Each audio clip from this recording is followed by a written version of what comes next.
Baik, para jamaah sekalian azanallahu wa iyyakum, kita lanjutkan pada pembahasan kaidah-kaidah penting berkenaan dengan fikih aulawiyat. Tapi tentu saja perlu dipahami bahwa ini hanya sebagian ya para jamaah sekalian.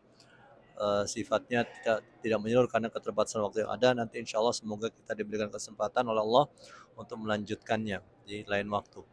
Yaitu yang kaidah yang perlu kita pahami adalah kita perlu mendahulukan menjauhi yang dilarang dibanding melaksanakan yang diperintahkan. Ya para jamaah sekalian, apabila memang kita tidak bisa mengkompromikan ya antara menjauhkan diri kita dari yang dilarang, kemudian melaksanakan apa yang diperintahkan, maka kita mau tidak mau harus memprioritaskan kita menjauhkan diri kita dari yang dilarang. Oleh karena itu Nabi mengatakan, fa idza nahaytukum an syai'in fajtanibu. Apabila aku memerintahkan kalian untuk, atau apabila aku melarang kalian dari sesuatu, maka jauhilah. Wa idza amartukum bi amrin fa'tu minhu mastata'tum. Apabila aku memerintahkan suatu perintah kepada kalian, maka laksanakanlah semampu kalian. Ya, para jamaah sekalian. Ya, ini pembahasan tentu cukup panjang ya para jamaah sekalian. Kalau misalnya ada yang haram, kemudian bersamaan dengan hal itu ada hal yang wajib ya, mana yang didahulukan, apakah kita menjauhi, maaf ya, apakah kita menjauhi hal yang haram ataukah kita melaksanakan yang wajib. Apabila tidak bisa dikompromikan, maka tentu kita menjauhi yang haram gitu ya para jamaah sekalian. Kemudian eh, ada kaidah yang juga perlu kita perhatikan para jamaah sekalian, yaitu apabila ada kewajiban yang satunya itu manfaatnya untuk diri kita, satu lagi atau ada suatu hal yang diarahkan dalam syariat kepada kita, kemudian itu bertentangan atau tidak bisa dikompromikan dengan hal yang diarahkan dalam syariat yang lain, tapi manfaatnya banyak orang. Ya, kami ulang lagi ya para jamaah sekalian, apabila ada suatu arahan dari syariat yang manfaatnya itu untuk diri kita sendiri, itu tidak bisa kita kompromikan dengan arah lain dalam syariat yang itu manfaatnya meluas ya ke orang lain ya, maka tentu kita utamakan pelaksanaan suatu arahan dari syariat yang itu manfaatnya melebar ke orang lain.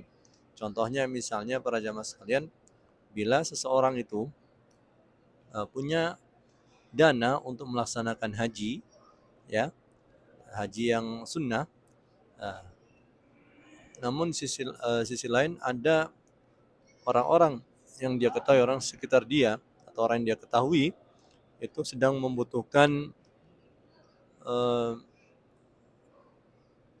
membutuhkan dana untuk menikah misalnya, untuk eh, mengontrak rumah dia dan keluarganya, maka tentu yang utama adalah dia perlu mendahulukan orang lain ya.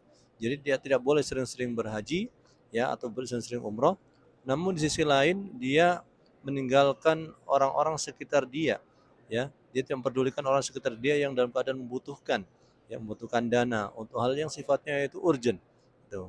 Oleh karena itu para jamaah sekalian azanallahu wa iyyakum, sekali lagi kita berharap semoga Allah Subhanahu wa taala menjadikan kita hamba-hamba Allah yang melaksanakan ibadah kepada Allah dengan didasari ilmu gitu ya.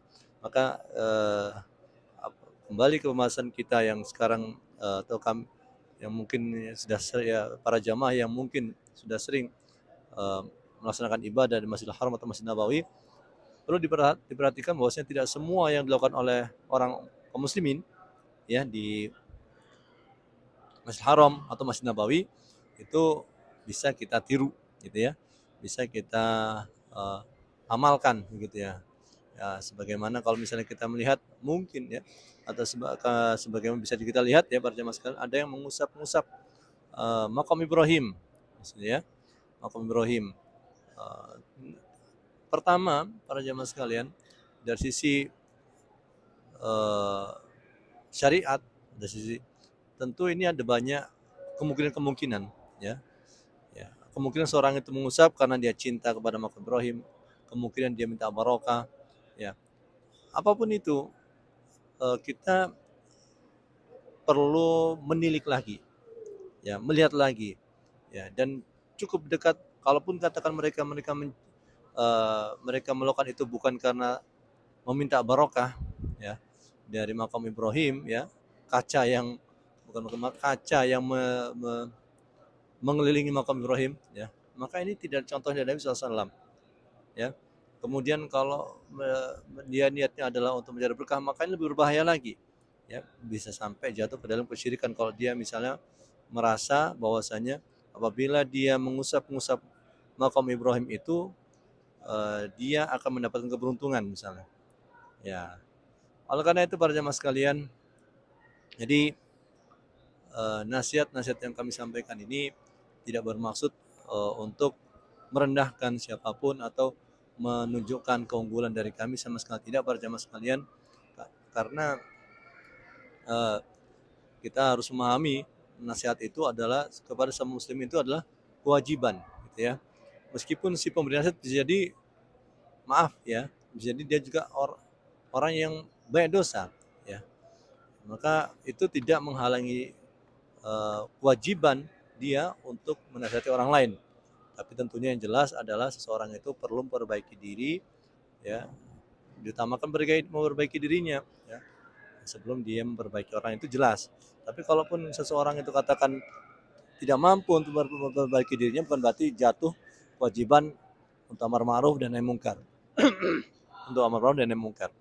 Apapun itu para jamaah sekalian, kita berharap dan kita optimis para jamaah sekalian bahwasanya insyaallah al-mustaqbalu lil muslimin, lil Islam wal muslimin, ya, masa depan insyaallah dimiliki oleh Islam dan kaum muslimin, dan kita tidak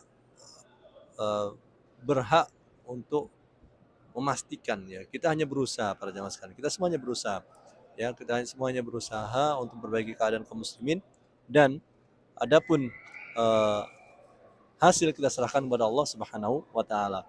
Kita dengan kafaratul majlis, subhanakallah bihamdika asyhadu an la ilaha illa anta astaghfiruka wa atubu ilaik. Sallallahu Nabi Muhammad wa alihi wasallam. Wassalamualaikum warahmatullahi wabarakatuh.